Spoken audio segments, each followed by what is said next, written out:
Mesdames et messieurs, c'est un honneur de vous retrouver. Tribune de presse, c'est une émission pédagogique, c'est vrai. Nous sommes donnés, ou sinon assignés la mission de tordre le cou à la rumeur. Ici, il n'y a pas besoin de rumeurs. J'exploite l'information avec les professionnels de l'information. Il est important de le dire parce que les Congolais doivent apprendre ce qu'il y a de bien. Je reçois aujourd'hui deux hommes. L'un fait sa première participation à cette émission Tribune de presse. Le second est un habitué. Donc, Jenny Kanida est avec moi. Comment allez-vous? Très bien, merci beaucoup pour l'invitation. Merci à tous ceux qui nous suivent. Chaque fois que je passe ici, j'ai vraiment des coups de fil. Et depuis le jour où j'ai donné mon numéro de téléphone en suivant Yves Bouya, jusqu'aujourd'hui, il y a des retombées. Ça va quoi? Alors, mais j'aurais du mal, c'est vrai, à vous présenter, vous, pour la première fois, M. Barnabé. Je me présente moi-même. J'aurais du mal. Vous êtes expert en communication, vous enseignez même la communication, vous êtes un politicien chevronné, vous avez fait carrière dans la rébellion, on va le dire, vous avez été Kadogo, vous avez été instructeur. Finalement, dans quel cadran je vous mets? Pour l'instant, je suis porte-parole des progressistes. Progressistes, nous sommes l'antithèse du conservationnisme. Nous voulons un Congo qui avance. Et notre autorité morale, il est le vice-président du Sénat, Sami Badi Bangantita. Et à ce titre-là, ça peut aller. Pour le reste, ça fait 30 ans que je suis en politique, donc c'est important pour moi. Vous avez été aux côtés de Azarias Roubero, considéré des Rwandais. Est-ce que ça vous colle sur la peau? Tu sais qu'en RDC, tout le monde est rwandais et tout le monde est soudanais ou égyptien. Donc j'ai fait une émission pour démontrer les différents mouvements migratoires. Personne ne peut prétendre être d'origine congolaise. J'aurais aimé avoir un débat avec vous pour vous mettre un tout petit peu mal à l'aise sur la question. J'annonce déjà qu'il y aura une émission entre moi et Christian sur les mouvements migratoires. Sur la question, oui, surtout du coup. Parce que je ne sais pas pourquoi, on vous prendra peut-être une minute rapidement. Je ne sais pas pourquoi, mais les Congolais sont obstinés à l'idée que Azarias Roubero, ce n'est pas un Congolais, c'est un Rwandais, et donc un usurpateur. En plus de cela, il a placé quelqu'un au niveau de Binemboué, qui serait finalement son grand frère. Alors, j'ai toujours eu envie d'écouter des intellectuels débattre sur la question des nationalités. Malheureusement, je n'ai toujours pas eu cette occasion. Est-ce qu'en une minute, on peut avoir cette explication? La constitution congolaise stipule et Congolais d'origine, c'est lui un, dont un de ses arrière-grands-parents figurait ou s'est retrouvé sur le sol congolais en 1960. Deux, c'est lui qui est né des parents. Papa et maman sont d'origine congolaise. Trois, c'est lui qui est né sur le sol congolais. 4, c'est lui qui désire avoir la nationalité congolaise. Roubero est né en 64. Son père et sa mère se retrouvaient sur le sol congolais, ainsi que ses grands-parents. Ils se retrouvaient sur le sol congolais avant 1960. Lui-même, il est né où? Roubero est né à Minembwe. Mais on a dit qu'on l'a vu venir, Azarias Roubero. Ici, je suis scientifique. Très bien. Tu sais, quand nous passons sur les médias, ça peut nous rattraper dans 15 ans, dans 20 ans. Moi, je suis son collaborateur, proche collaborateur, parce que je m'occupais de sa communication. J'ai vu là où il est né. J'ai vu sa maison familiale. J'ai vu là où il a fait l'école primaire. J'ai mis ses pieds dans ses classes. Reportage RTBF. Là où il est allé à Kalemi. J'ai vu là où il a étudié à Kalemi. J'ai vu à Lubumbashi là où il a fini, là où il vivait. Roubero d'ailleurs, contrairement à ce que les gens pensent, Roubero dans sa tête, il n'est pas Sud Kivoussienne. Roubero est dans sa tête katangé. Parce qu'il a grandi, il a passé la plupart de son temps au Katanga. Très bien. Alors, on va rentrer dans ce débat. Je termine en disant qu'il n'a même pas investi au Kivu. Alors, on vous a attaqué, vous aussi, Jenny, on vous a attaqué en disant que pourquoi avez-vous attribué à Azarias Roubero la nationalité congolaise alors que vous l'avez fait de façon innocente en tout cas. Vous répondez plutôt à une question. Non, mais moi, je pense que nous devons aujourd'hui transcender les sentiments lorsqu'on parle de la République. Aujourd'hui, il est prouvé dans le monde que pour développer une nation, on ne s'apaisantit pas sur des questions de nationalité. Regardez la France. Qui aujourd'hui peut nous dire que Nicolas Sarkozy est un Français d'origine? Donc on sait qu'il est français, mais on ne va pas aller fouiner pour dire non, non, il n'est pas français d'origine, il est venu d'ailleurs. On ne va pas dire Obama est venu d'ailleurs. Je peux me tromper. Oui. C'est un Hongrois, quelque chose comme ça. Hongrois. Barack Obama, il est venu d'ailleurs. On dit c'est Un Kenyan. Un Kenyan. Alors, est-ce qu'aujourd'hui, nous, Congolais, nous avons vraiment à aller fouiner dans les origines des gens qui, bon, à mon sens, ne constituent pas un danger pour la sûreté et la sécurité? Alors, c'est vrai qu'on ne restera pas longtemps sur la question. C'était justement, je vais dire, une annonce, hein, parce qu'on en parlera prochainement. Parce que, sur les excuse-moi, questions Christian, de nationalité. Oui. la question de nationalité est une question aujourd'hui très importante. Il faut que l'Assemblée nationale puisse trancher, parce que nous savons que nous avons des compatriotes un peu partout dans le monde qui ont aujourd'hui une nationalité autre que celle de la RDC, alors que la nôtre est exclusive. Et il faut aujourd'hui que nous puissions trancher sur cette affaire. Est-ce qu'il faut rester congolais tout court, ou on peut être rwando-congolais? Je crois que ougando-congolais, français-congolais. Il faut que je place aussi un mot. rapidement alors parce que... Obama c'est un Américain, Sarkozy c'est un Français. Il ne faut pas dire d'autres choses. Non, mais on sait qu'il est hongrois. Hein. Non, ça, on sait. les parents seraient venus donc. Oui. Je voudrais quand même dire aux Congolais qu'il ne faut pas qu'on croie qu'être Congolais c'est gravissime ou c'est quelque chose d'extraordinaire. C'est divin, c'est spirituel. C'est naturel. Je connais des gens qui ont choisi de quitter, de ne plus être des Congolais. Oui. Tu connais, je donne un cas.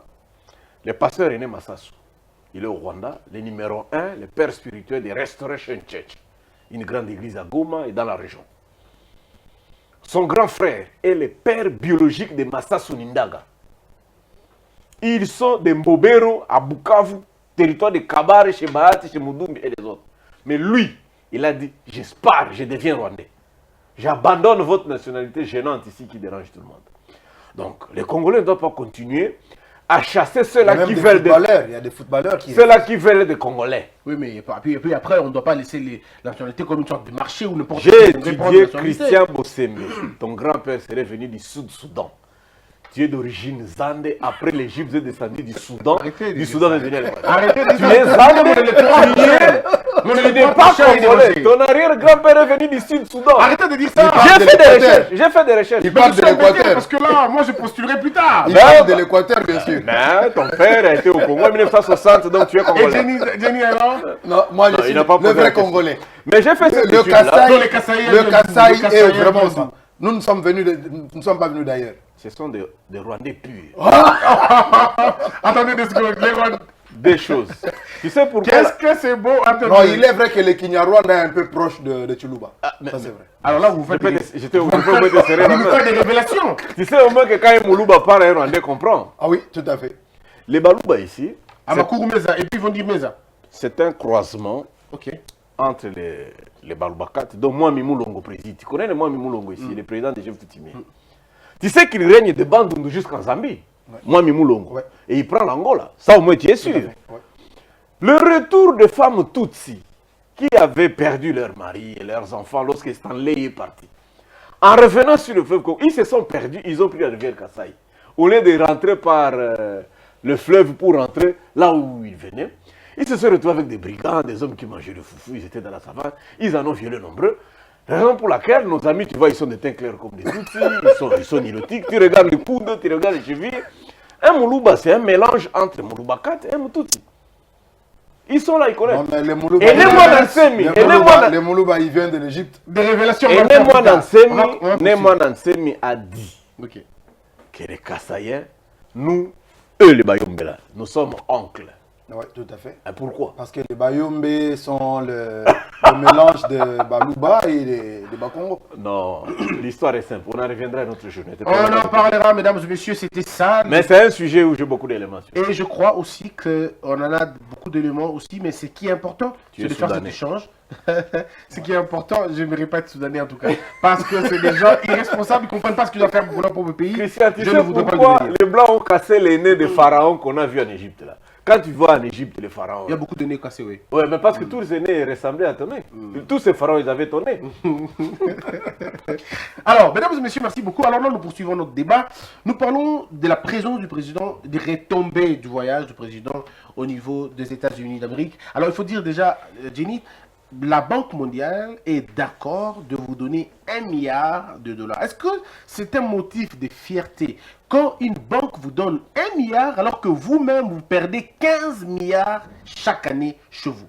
Comment vous l'analysez? Non, nous ne pouvons pas être fiers, Christian, parce que nous avons un sérieux problème chez nous. C'est que nous sommes un État factuel. Je vais dire, en tant que nation, nous existons parce que nous avons un territoire, parce que nous avons une monnaie, parce que nous avons une armée. Mais sur le plan des institutions, nous étions nuls. Nous étions nuls.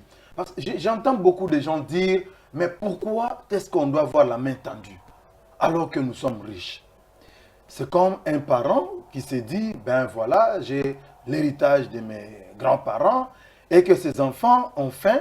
Il se dit, je ne peux pas aller chercher ailleurs parce que je suis riche, j'ai un village, j'ai nanani nanana.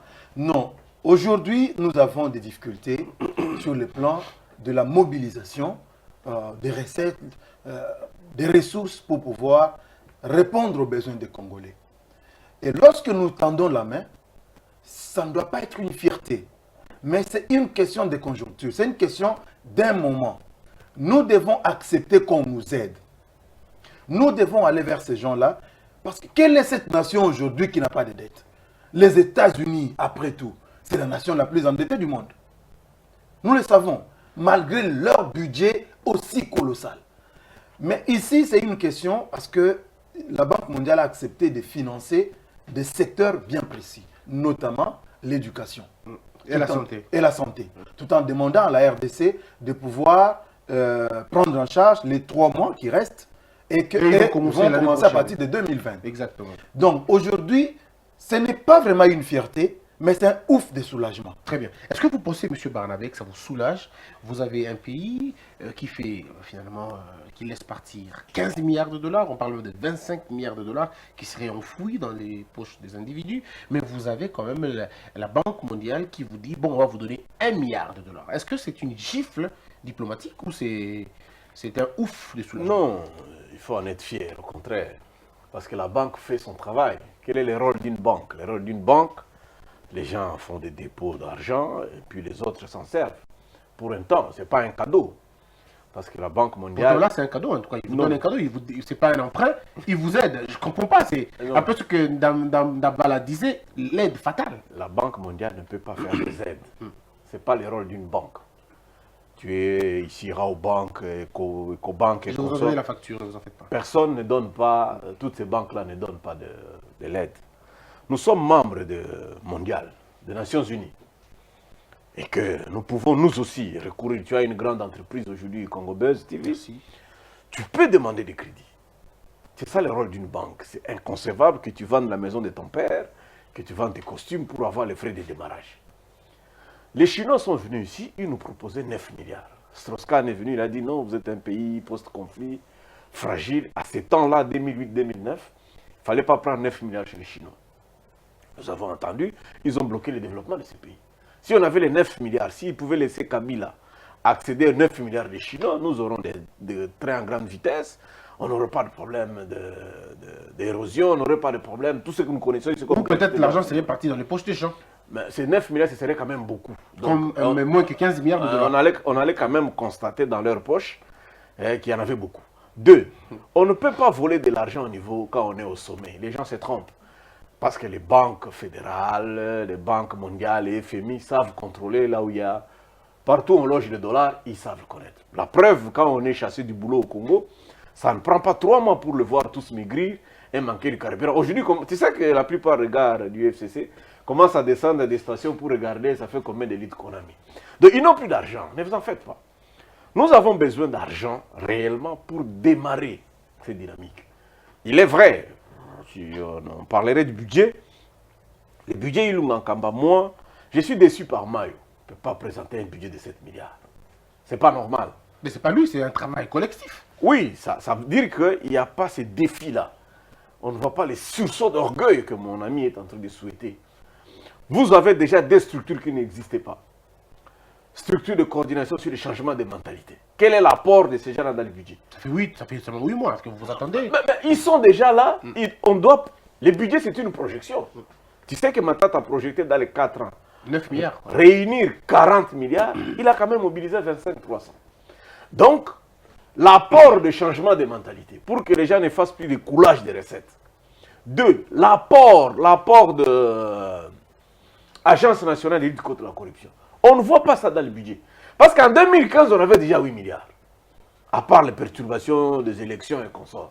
Donc maintenant, Félix, il a la confiance des opérateurs économiques congolais. La communauté internationale. La communauté internationale, il n'a pas la guerre à faire, il n'a pas... Pourquoi lui doit mobiliser comme tout le monde? Comme Kabila qui était menacé par les forces négatives à l'Est? Non. Tshisekedi avait promis pendant la campagne qu'il serait à mesure de mobiliser minimum 17 milliards 700 pour enfin atteindre dans les 5 ans les 85 milliards qu'il disait. Donc, dans 10 ans. Mayo doit nous ramener à 20 milliards. Et c'est possible. Alors, c'est possible. C'est vrai. Alors, mais maintenant, vous pensez, parce que là, finissons avec les États-Unis pour entrer dans autre chose. Jenny, aux États-Unis, il y a un autre son de cloche. Finalement, les États-Unis disent non à Fachi au sujet de la levée des sanctions. Ils disent, je cite, nous n'allons pas lever les sanctions contre ceux-là qui ont perturbé, c'est le verbe qu'ils ont utilisé, perturbé les droits fondamentaux et les libertés individuelles. Alors la question dans l'opinion, parce qu'il y a une rumeur, est-ce que le président a demandé clairement à l'Amérique de lever les sanctions ou l'Amérique répond anticipativement au président, croyant qu'il avait répondu de la même manière, il était demandeur, pardon, en Belgique? Non, mais ce qu'il faut comprendre, c'est à la fois le désir qui anime aujourd'hui les Congolais de voir concrètement la lutte contre l'impunité, mais aussi de l'autre côté, il y a ce désir du président de la République d'être au-dessus de la mêlée, c'est-à-dire prendre les désirata de tous les Congolais, les canaliser pour pouvoir obtenir la stabilité des institutions ou mieux du pays. Mais la question plus précisément sur la demande ou pas du président de la République sur la levée des sanctions, bon, officiellement, nous n'avons pas suivi une demande, pareil, mais il faut considérer que c'est une réponse qui vient à la suite d'une demande. Parce qu'ils ne peuvent pas se lever un bon matin et dire non, parce qu'avant, le président s'est adressé à l'Union européenne, parce que nous avons des sanctions qui ont été infligées par l'Union européenne et celles qui sont venues des États-Unis d'Amérique. Et qu'aujourd'hui, si le président avait adressé une demande à l'Union européenne, bon, nous ne pouvons pas douter qu'il ait aussi formulé à l'endroit de ses partenaires des États-Unis. Mais seulement là où nous disons que Félix Tshisekedi fait son travail, c'est qu'il se met au-dessus de la mêlée parce que les Congolais qui sont sanctionnés et même les Congolais qui veulent le maintien des sanctions, tous sont Congolais. Et il est le président de tous ces Congolais-là. Donc il est tout à fait indiqué qu'il puisse demander, parce que j'ai entendu dans l'opinion, dans les réseaux sociaux, les gens dire « Mais pourquoi il va demander la levée des sanctions ?» Ça, c'est tout à fait normal, parce qu'il y a des sanctions qui ont été infligées parce qu'il y avait des pesanteurs pour arriver à tripler le mandat de Kabila. Donc, pour arriver à un troisième mandat. Les gens qui ont bloqué les élections, les gens qui ne voulaient pas de l'organisation des élections, ils ont écopé de des sanctions. Et il y avait aussi des sanctions qui relevaient des infractions des droits sur les droits de l'homme, notamment au Kasaï, Maluku à Kinshasa, ainsi de suite. Donc, le président de la République l'a même dit dans son interview avec nos confrères de TV5, il a dit qu'il souhaite ne pas fouiner dans le passé, mais pour les questions des crimes, tout ce qu'il y a contre des tueries qu'il y a eu sur des Congolais et tout, là, il laisse la justice faire son travail. Très bien. Alors, M. Barnabé, pourquoi le président Félix n'est pas formel? Pourquoi il n'est pas évident dans ce qu'il dit? Pourquoi dans tout ce qu'il raconte, dans tout ce qu'il dit, il y a toujours des poches d'incertitudes, il y a toujours des choses qui donnent finalement des éléments aux gens pour les contredire? Pourquoi n'est-il pas formel clairement? Je veux ceci, je veux cela, je ne veux pas ceci, je ne veux pas cela. Pourquoi il y a d'ambiguïté? Non, mais c'est notre constitution qui permet cela. Tu sais, le président de la République, malheureusement, nous, analystes et opinions, nous accaparons beaucoup au président croyant qu'il joue un grand rôle. Le président de la République, dans ses dires, il doit présenter la vision. Et c'est au Parlement de récupérer les propos du président et faire ça comme priorité. Je donne par exemple un cas. Les gens disent que, tu sais, tes amis d'envol ont dit, Mes amis d'envol. si les élections ne sont pas organisées dans les délais, il faudrait que le président démissionne. Moi, je leur ai dit, non, le président n'est pas responsable de l'organisation des élections. Ce sont les députés, parce que les députés eux-mêmes qui votent les budgets. Et le gouvernement. Et les matières, les gouvernements là ne s'inclinent pas devant les chefs de l'État, les gouvernements s'inclinent devant les députés. Et donc chaque ministre qui est là doit être approuvé par le Parlement. Nous avons un système, malheureusement, moi j'ai toujours demandé qu'on modifie notre constitution à cause de cela. Parce que notre système ne donne pas la force au président, ne donne pas la force au Premier ministre, ne donne pas la force au Parlement, ne donne pas la force au Sénat. Donc le président, quand il dit, quand il demande, c'est au gouvernement de se saisir. Chaque ministre de se saisir ce que le président a dit. C'est la beauté de la démocratie. Et d'en faire une priorité dans son travail. Et donc quand le président dit qu'il y aura gratuité de l'enseignement, ne revenez plus dire au président que non, oh non, c'est pas impossible, nous devons y aller par palier. Non, parce que pour l'article 220, on n'y part pas par palier. Pourquoi l'article 43, on va y aller par palier? Non. Parce que les principes ne sont pas les mêmes. Pour l'article 220, c'est un article cardinal, c'est un article, je veux dire, vaisseau, mais l'article sur la gratuité, ça demande beaucoup de choses. On parle de 2 milliards, point 6. Encore qu'on ne sait pas si c'est par mois ou par an. Je vais t'indisposer un tout petit peu. Tu sais que notre budget, là, quand on parle de 4 milliards, quelque chose, c'est essentiellement la paie des agents. Rubrique investissement est quasiment inexistant. Tout à fait. Tu comprends? Matata, quand Kabila a souhaité la gratuité de l'enseignement, lui avec son petit troïka, ils avaient découvert qu'on avait 401 000 enseignants qu'il fallait payer. Et pour être dans le puzzle, comme on dit, il fallait au moins 1000 écoles par an. Malheureusement, il a été combattu, il n'a produit que 241 écoles. Mais payer les enseignants, acheter des livres, mettre les bus, construire les écoles, ça pouvait prendre un peu plus de temps. Félix, quand il arrive, il dit non, écoutez, les paliers qu'il faut traverser ou qu'il faut surmonter, ce n'est pas seulement achat des livres. Commençons d'abord par prendre en charge les dépenses des enseignants. Aujourd'hui, les enseignants sont en train de gréver comme si on leur a demandé d'enseigner gratuitement. Non, il ne faut pas enseigner gratuitement. C'est que de nous aider, nous parents. C'est nous parents qui dit, très chers parents, ne payez plus. Très chers élèves, je ne vais plus vous voir dans la rue. Le français de Boketu est insuffisant. Boketu rentre aussi à l'école. Maintenant, c'est gratuit. Il suffit seulement de s'asseoir. Mais vous allez l'attaquer dans mon émission. Assis-toi seulement. Moi, Congo, je prends en charge. Pourquoi? Parce qu'il a estimé. Si avec les 4 milliards, on pouvait payer tout le monde, et à 17 milliards, on peut déjà commencer aussi à investir. Tu vois, dans le voyage des États-Unis, ils ont parlé des Chabunda. Les territoires les plus vastes que le Rwanda. Avec 43 aérodromes. Là où reposent les coltans, les diamants, la plupart des minéraux dans les Kivu sont dans les Chabunda. Et là où il y a les intérêts. Alors, ils parlent des ports de Kalundu qu'il faut draguer. Ça va nous ouvrir vers le port de Dar es Salaam. Ça, c'est 1 milliard qui va. Mais quand nous aurons tout cet argent-là, je peux demander au président, président, donnez-moi cette histoire de lutte contre la corruption. Dans 3 mois, vous avez les 17 milliards. Parce que vous ne pouvez pas continuer à mettre cet argent dans votre Vous demandez un poste, président. Vous demandez une charge. Excellence, monsieur le président, je vous demande ce poste-là. On avance, on avance. Mais est-ce que vous pensez aussi la même chose? Parce que malheureusement, ma question, M. Barnabé n'a pas répondu à ma question. Pourquoi le président, dans tous ses discours, il y a toujours matière à discussion? Pourquoi quand il dit un truc, il faut que les gens trouvent exactement un point pour descendre tous les discours? Pourquoi n'est-il pas formel? Vous qui avez fait la formation de la communication, est-ce que le président a besoin maintenant d'une sorte de communicologie pour qu'ils essayent de communiquer, de parler et rester formel dans ses dires? Moi, je pense pas comme... Je comprends que ce n'est pas une question qui vient de toi. Non, pas du tout. Tu prends juste ce qui s'est dit dans les réseaux sociaux pour pouvoir nous permettre de donner des réponses. Non, le président parle clairement. Le problème, c'est quoi? C'est qu'un leader, normalement, quand il parle, il n'est pas aussitôt compris.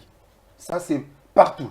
Partout, c'est comme ça. Même en famille, généralement, lorsque les parents donnent les instructions, quand on est enfant, le premier réflexe, c'est de dire non. c'est de douter de ce que les parents disent, c'est de douter de ce qu'ils promettent.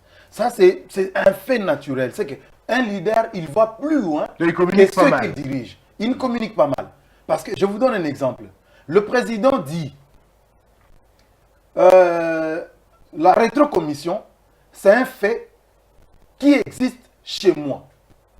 C'est légal. appelle- Il dit c'est légal Comme- chez moi. Pourtant, c'est pas légal chez nous. Il dit, non, il n'a pas dit légal, il a dit Si, il normal. a dit c'est légal. Il a dit normal. Ce que c'est quelqu'un qui est illégal chez vous, ici chez nous c'est un peu comme légal. C'est dans le sens qu'il voulait dire. Bon, Moi j'ai compris la formulation. Voilà. Mais ça prête à confusion maintenant. Donc, il dit, chez moi, Ouais. c'est normal. Voilà. Mais c'est ce contre quoi je lutte. Parce que c'est entré dans le mental des Congolais. Ouais. C'est entré dans le mental des Congolais, COP.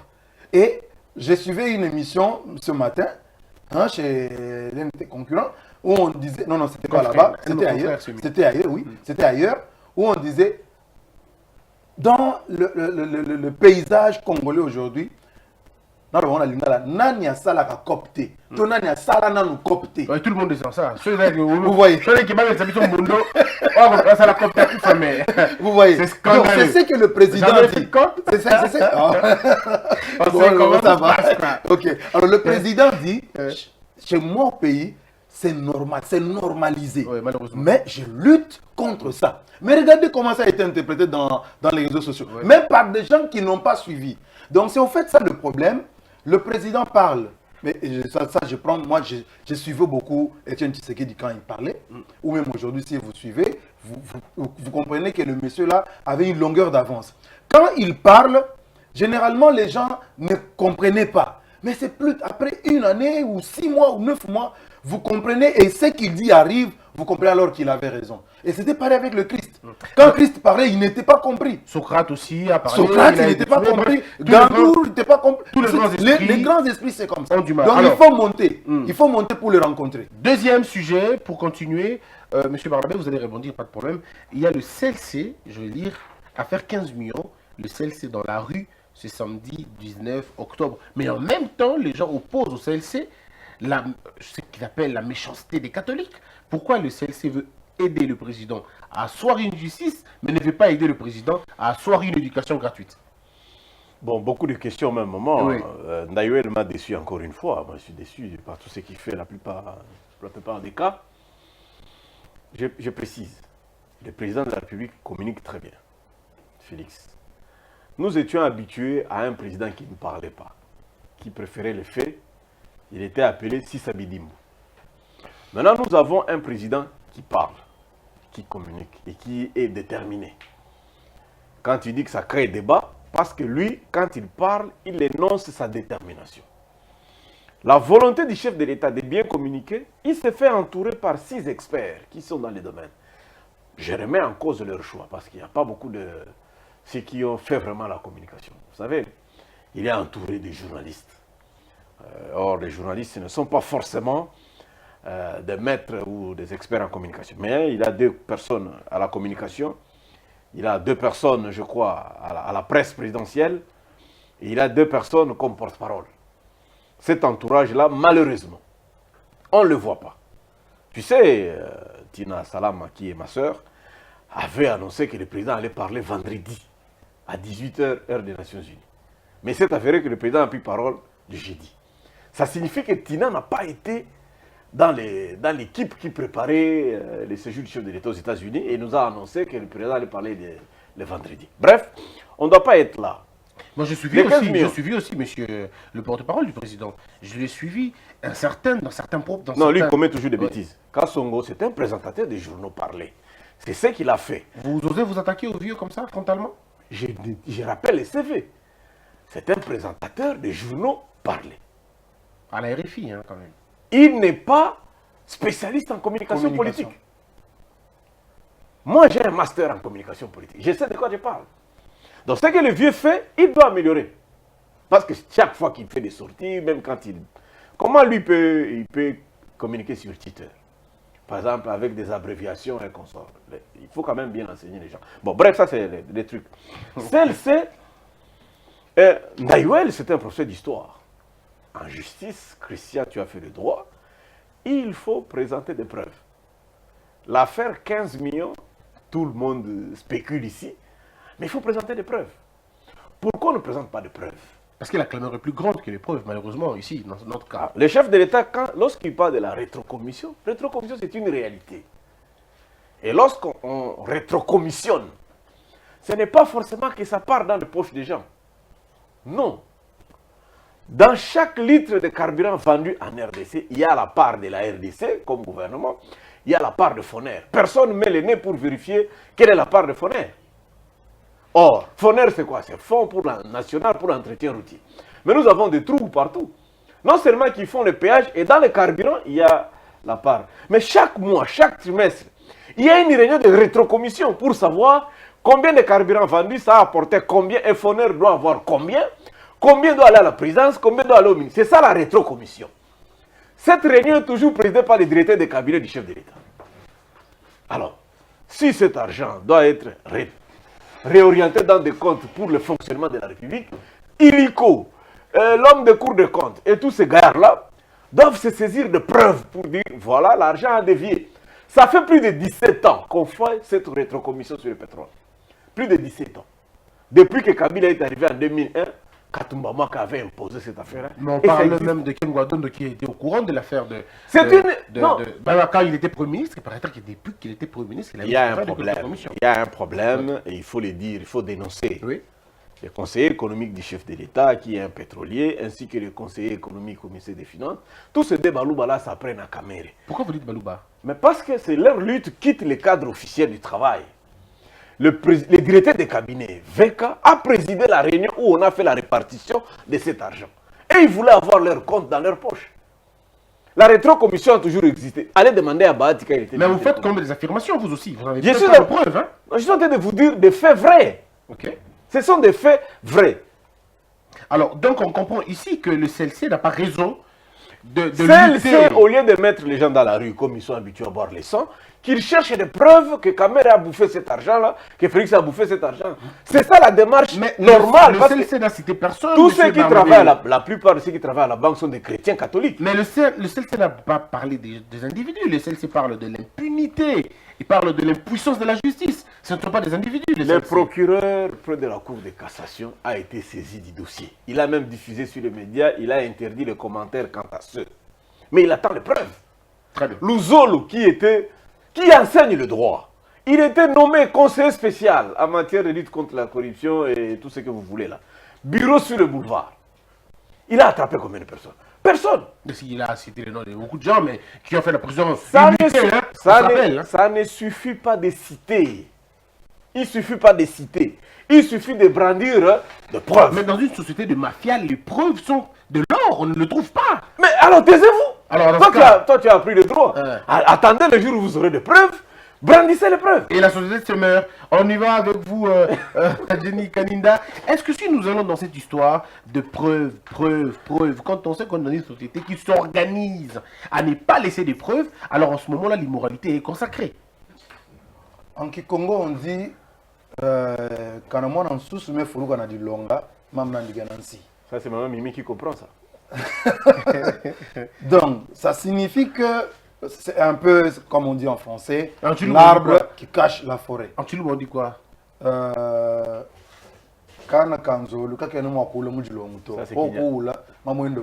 c'est Kinyarwanda. Ah, mais vous parlez Chilouba et Kikongo, c'est familier, quoi. Ça, c'est Kinyarwanda. Moi, je veux dire ici que le CLC ne doit pas se précipiter. Vous vous souvenez qu'ici, moi, j'ai demandé aux Congolais d'ouvrir l'œil sur la situation des 15 millions. Parce que nous ne voulons pas que cela se reproduise. Nous ne voulons pas. Mais seulement, nous devons laisser les institutions faire le travail. Nous ne devons pas prendre la place du procureur.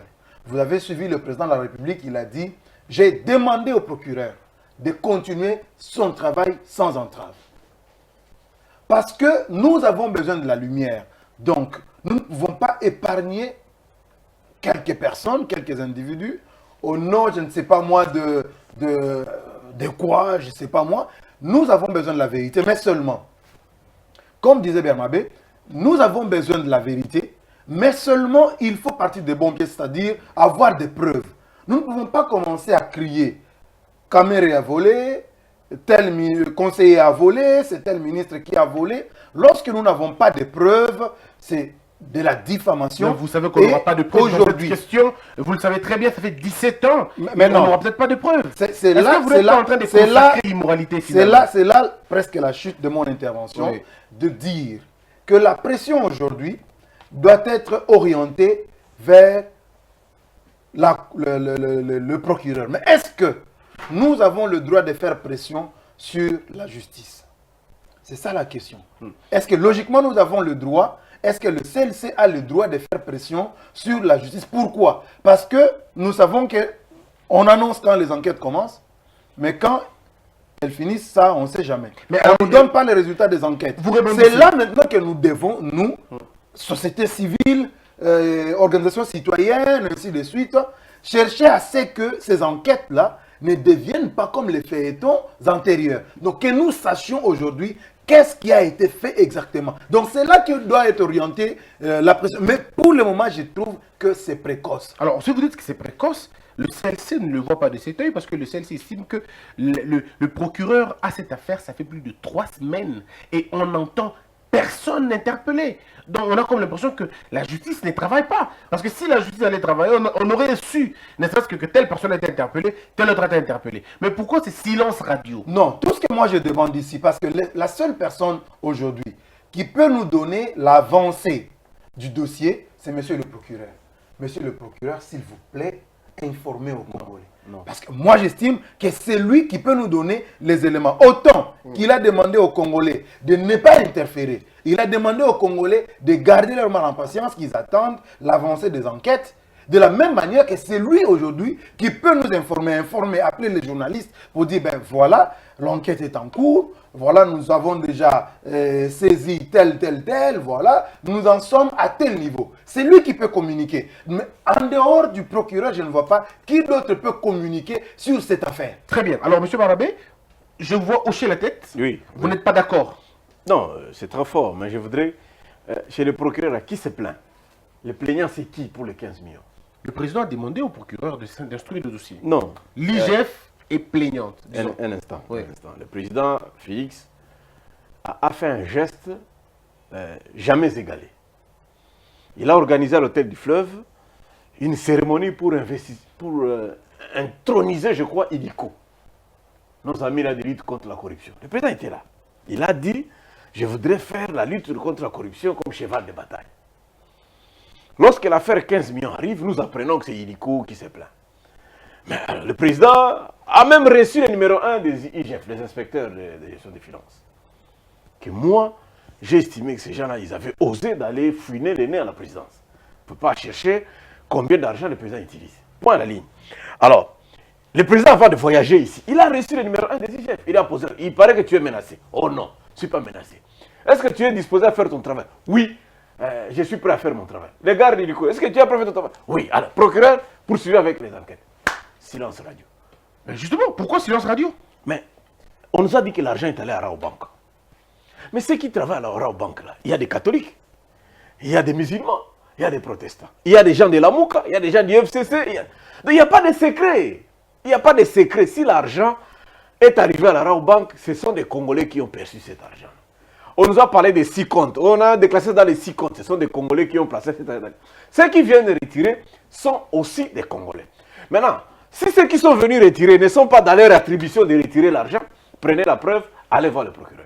Personne, on ne voit personne prendre les documents. Mais justement parce que nous savons comment ça se passe ici. On sait comment la justice est rendue. Ça s'est passé sous Kabila. Sous Moussi, c'est que ça ne doit pas se passer comme ça. Mais c'est le même procureur. Tu ne peux pas dire aux gens que non, j'ai réussi 11 millions de voix. Va à la justice, amenez-nous les bulletins. Tu n'amènes pas les bulletins. Mais c'est le même procureur, c'est le même juge, ce sont les mêmes personnes. Qu'est-ce qui a changé? La mentalité ou ah oui, moi, c'est peut-être la question. Dans les renseignements chrétiens, on dit tu as raison. L'ennemi interne est plus dangereux que l'ennemi extérieur. Félix n'a pas chassé les gens. Tu sais, quand Lumumba est venu, il a chassé tous les blancs. Mobutu est venu, il a chassé tous les tchombistes ou les kassavoubistes. Mouzé a chassé tous les mobutistes. Joseph a chassé tous les collaborateurs de son père. Lorsque Félix estime qu'il peut garder, même armée, même autorité judiciaire, même les gens à l'UGF, même les gens de l'Illico, même médias, même tout le monde, il ne faudrait pas qu'on l'amène à se considérer comme, je ne vais pas utiliser les termes de ces députés-là. Mais le président de la République, il a donné le temps à tous ces gens-là de s'amender et de considérer qu'ils peuvent marcher avec lui.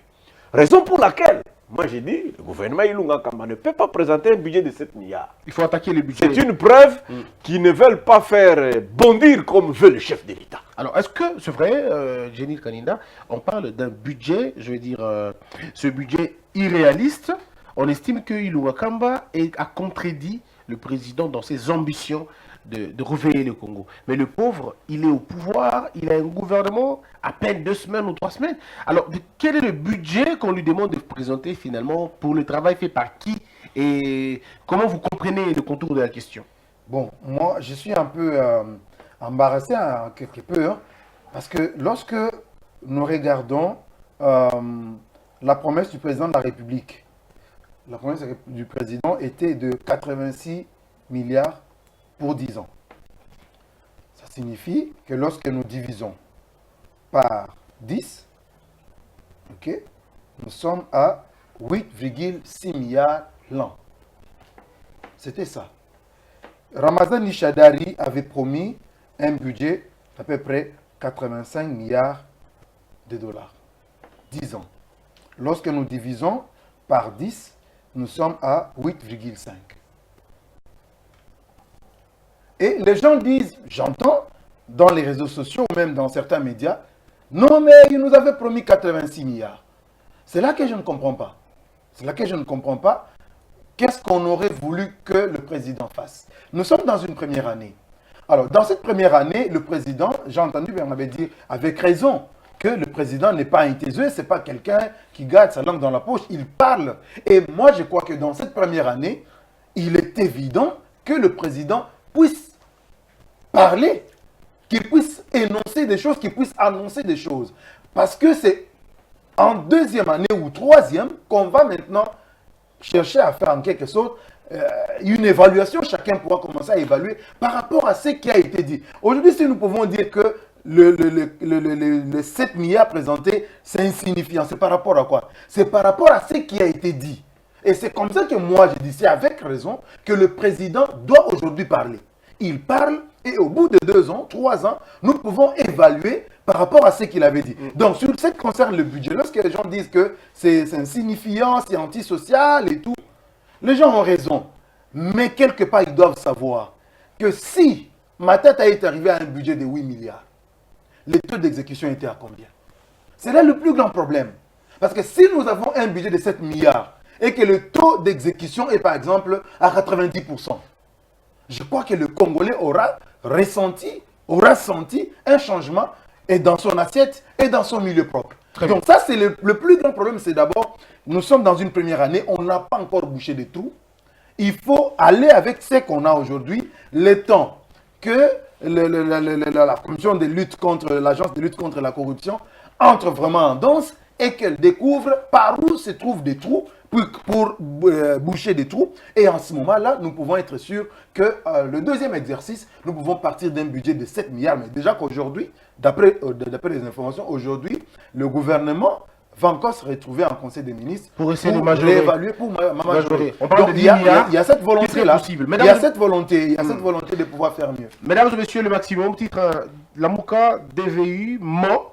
Des violences meurtrières ont bien été enclenchées après les élections en janvier 2019 à Kikwit notamment. Je rappelle ici que M. Mozuto a promis de porter plainte contre le président en cas de récidive si le président n'apporte pas des preuves qu'il y a eu de tuerie, parce qu'il a dit dans une des interviews qu'on a tué des gens simplement parce qu'ils appartenaient à ma tribu.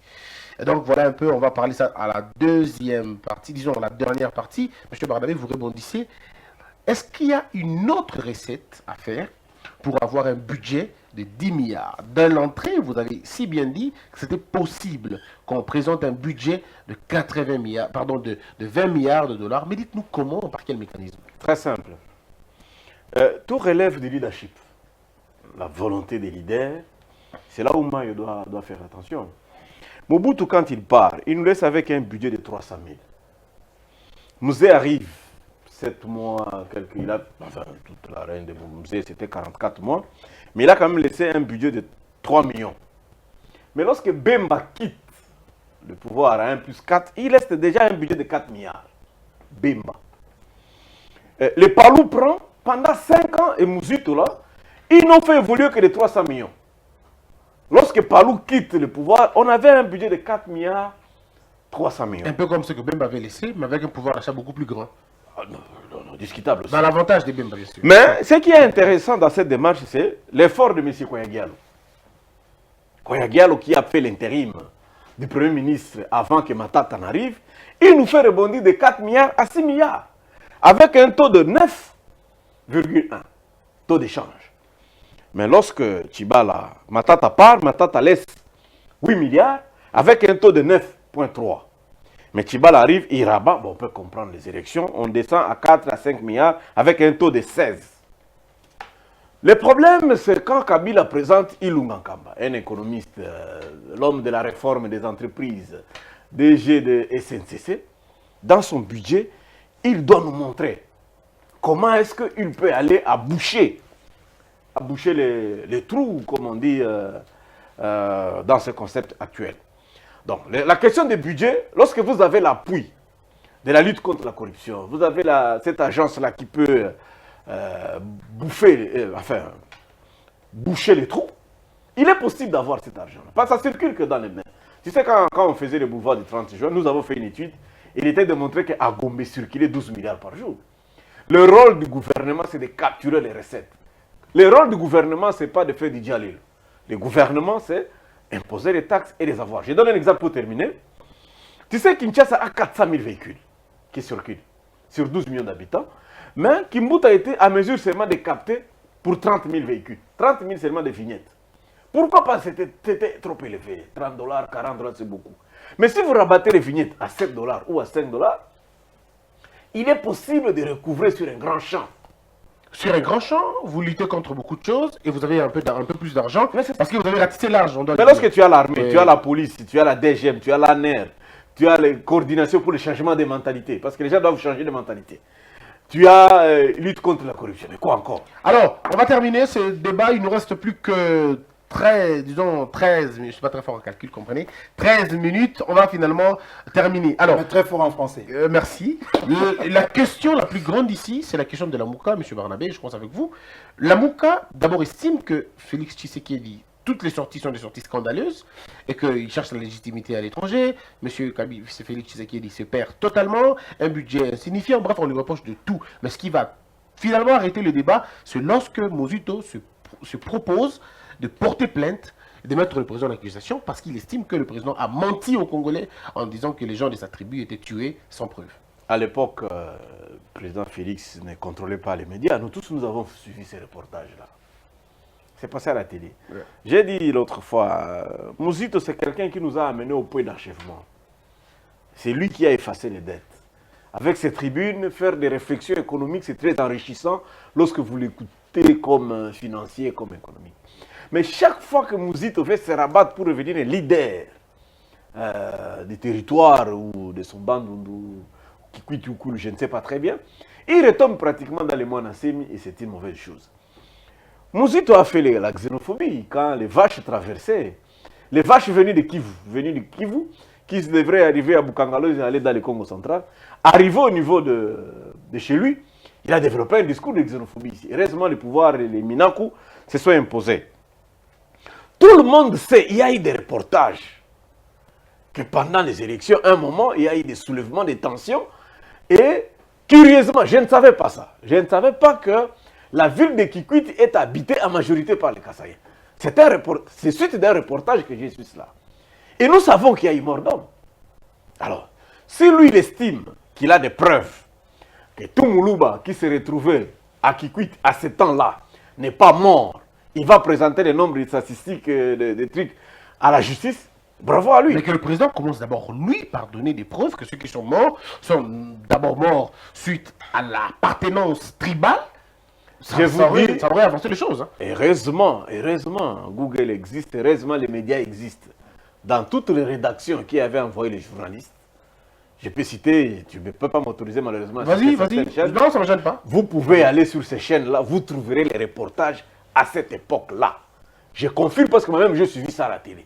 Et d'ailleurs, l'élément que j'avais suivi, c'était une maman qui parlait sur une montagne. Nous, on est en train de nous tuer ici parce que nous sommes des Baloum.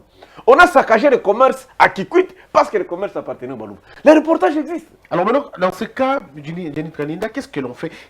Comment on perçoit cette sortie médiatique de Mozito? Est-ce de l'indélicatesse? Est-ce de la mauvaise foi? Pourquoi peut-il mettre en doute ce que tout le monde a vu ou ce que tout le monde semble avoir entendu, que les gens étaient tombés? Vous avez suivi M. Barnabé, une dame qui dit Bazo Mabiso parce que tout ça va louba. Bon, c'est un peu regrettable parce que Mozito, je crois qu'il n'a pas connu la guerre de toute sa vie. Il n'a pas connu la guerre, il n'a pas connu les atrocités que nos compatriotes dont ils ont été victimes à Kikwit. Moi, je connais parfaitement bien la ville de Kikwit parce que j'y ai passé pratiquement 17 ans. Donc, nous avons... qui explique que vous parlez Kikongo. Tout à fait. Ah, d'accord. Nous avons des informations parce que ce qu'il fait là, c'est de la provocation simplement. C'est de la provocation, mais je crois que c'est vraiment de mauvais goût. Parce qu'il ne faut pas aujourd'hui se mettre dans cette logique-là de la Mouka, qui est celle de montrer du noir partout où se trouve Félix Tshisekedi. C'est noir, tout est noir, il n'y a rien de bon, rien ne va aller, ça ne va pas marcher. Ce pays-là, avec Tshisekedi, ça ne va pas marcher, il n'y a rien de bon, on n'attendait rien de bon. Donc c'est ça le discours, en fait. Mais que Mozito sache que c'est de la provocation. Parce que ces Kassaïens-là, qui sont au Kasaï, ils étaient prêts à pouvoir rebondir et retourner contre ceux de Bandundu qui sont là-bas. Se retourner contre les frères de Bandundu qui sont au Kasaï. Ils sont nombreux. Alors nombreux et trop nombreux. À Chikapa, à Kananga, à Mbushima, ils partent tout là-bas. Je vais vous dire que tous ceux qui travaillent dans les petits métiers, à partir de Chikapa jusqu'à Mbushima, sont nos frères du Bandundu, dans les petits commerces. Très bien. Sont nos frères du Bandundu. Donc ce que Mozito est en train de faire, c'est de la provocation. Alors, et ça risque de lui coûter très cher. Mais il a dit d'ailleurs que sa femme était plus Moulouba que Félix. Moi, je n'ai pas compris finalement le sens de cette phrase. Il dit ma femme est plus Moulouba que lui et qu'il le sache. Je ne savais pas s'il parlait d'un président ou il parlait d'un copain ou quelqu'un d'autre, mais en tout cas, c'est ça le terme qu'il a utilisé. C'est justement ce que j'appelle de la provocation. Parce qu'il sait que le président de la République ne va pas lui donner une réponse sur ça. Et il sait qui va répondre. Très bien. Il sait que ce sont les Balouba qui vont répondre. Mais quand ils vont commencer à répondre, ça sera peut-être insaisissable. Mesdames, ça deviendra un peu compliqué. 8 minutes pour terminer. Je ne suis pas taliban, je ne suis pas panguistanais, je suis congolais. Non au tribalisme, il faudrait éviter à cela. Alors, à tout ce qu'on va poser comme question, moi j'ajoute, par contre vous allez rebondir, mais j'ajoute, et on va terminer par là, une note d'éducation et de pédagogie. Monsieur Barnabé, est-ce que nous pouvons à ce stade dire qu'on est une nation? Parce que quand on voit la manière dont on se comporte, je me dis, en quoi est-ce qu'on sommes une nation? Quand on forme un gouvernement, vous avez les gens de Bandundu, vous avez les gens de l'Équateur qui disent, il y a Bisso à Bimité. Alors je ne comprends pas. Est-ce que ce n'est pas un gouvernement d'État ou c'est un gouvernement il y a Batouna, il y a Batouna, il y a Batouna? Est-ce que ce n'est pas un piège? Oui, tu as raison. Je voudrais terminer cette discussion pour dire que à l'époque, quand le gouverneur Mbachi Mbacha, quand il était gouverneur au Congo central, à un moment, lui aussi, il a voulu tomber bas, et pourtant c'est un homme très haut, en disant qu'au port, au FIDA, au GEFREM, tout ça, on retrouvait plus de non-originaires. Je ne comprends pas la logique des non-originaires. Alors, j'avais aimé la réponse d'Athanase Matinda. Il était à l'époque ministre des Finances. Il avait dit à Mbachi Mbacha, tuez tous les non-originaires au Congo central. Et les autres provinces vont aussi tuer les Mukongo là où il est. Nous allons compter le nombre de deuils. Lorsqu'on cherche à revendiquer en termes de tribus, en termes d'originalité, nous perdons la notion de nation, effectivement. Justement, ça veut dire. dire. En train de dire. Ouais. Nous sommes un État. Nous sommes en train de devenir une nation souveraine. Malheureusement, ça nous prend 60 ans. Nous sommes dans cette incapacité-là de devenir une nation souveraine. Nous sommes indépendants, mais on n'est pas souverain. La territorialité. Notre pouvoir a du mal à contrôler toute l'étendue de la République démocratique. Avec Minimbo et les autres, c'est compliqué comme Nous avons du mal à recouvrer les taxes sur toute l'étendue de la République. notre défense n'est pas couverte sur toute l'étendue de la République. C'est ce qui nous dérange un peu. Même la diplomatie, qui parle pour nous, qui sont nos alliés à l'extérieur, c'est ce qui fera de nous, effectivement, une nation. Par conséquent, il faut aimer ce pays. Il faut être patriote. Il ne faut pas chercher la corruption. Parce que je termine en disant, il ne sera pas aisé que les enfants crachent sur votre tombe. Justement, comme beaucoup ont craché sur la tombe de leurs aînés, simplement parce que ces derniers ont détruit tout le reste. Alors, Jenny Kanina, c'en est fini pour aujourd'hui. C'était un grand plaisir de vous recevoir. Si non, mais juste un élément oui, par rapport à ce ce que on a Bernard encore vient 3 de dire. minutes pour terminer. Il y a la dame Zeroufoul de la Monisco. Oui. Zerougui. Zerougui. C'est Zerougui, hein? Pas Zeroufouli. Zerougui. Zeroufouli de rupture. Elle a tenu une conférence de presse hier. J'ai suivi avec intérêt son rapport lorsqu'elle dit que la situation de la RDC s'améliore. Elle va de mieux en mieux parce qu'elle a fait une critique sur l'état de la sécurité dans l'est du pays. Elle dit qu'aujourd'hui, il n'y a plus de zones non contrôlées par les FARDC. Donc, les groupes armés qui sont là aujourd'hui, qui sont encore plus ou moins actifs, les sont dans la forêt.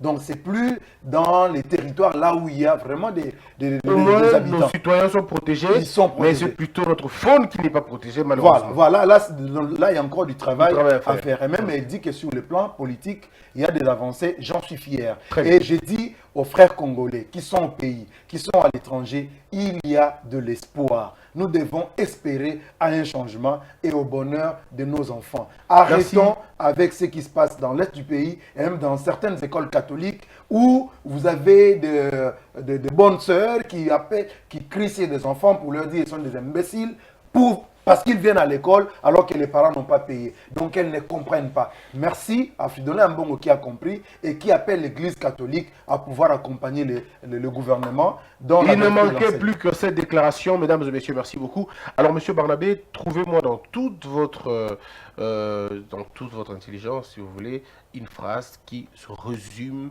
la lutte contre le tribalisme. Une seule phrase. Il faut voir Dieu dans chaque être qui respire.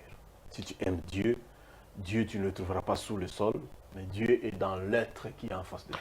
Je pense au Dieu de Spinoza qui dit Dieu n'est pas ailleurs, il est dans l'autre que tu vois. Alors mais la même chose aussi, Jenny, une phrase qui symbolise la lutte contre le tribalisme, selon vous. Comment vous pouvez le dire? Un peu comme Mobutu. Tata Bomoko, Mama Bomoko, Ekolobo Moko. Émission Bomoko, tribune de presse, merci d'avoir été nombreux. Ça sera un plaisir de vous retrouver lundi, première heure, monsieur Barnabé. Vous avez la possibilité de passer toutes les fois que ça vous intéresse dans tribune presse. Vos réflexions sont pertinentes et on en a besoin. Merci beaucoup. Jenny Kanina, vous le savez très bien que c'est votre chaîne, c'est votre émission, passez à tout moment. À tout moment. Et vous, chers internautes, c'est votre radio, c'est votre télévision, c'est votre média. Faites-le. On me rappelle qu'on a une rubrique importante, c'est le numéro de téléphone. Vous pouvez me donner vos numéros de téléphone? 243. Mais attendez, s'il vous plaît, je ne suis pas responsable de ce qui va vous arriver. Donnez le numéro. Plus 243 81 51 44 311. 081 51 44 311. Merci. C'est mon numéro WhatsApp aussi. D'accord. Plus 243 97 1516. Encore? Plus 243 97 1 0 0 0 516. Que la peur quitte nos esprits et que Dieu bénisse la RDC. Merci. Merci beaucoup.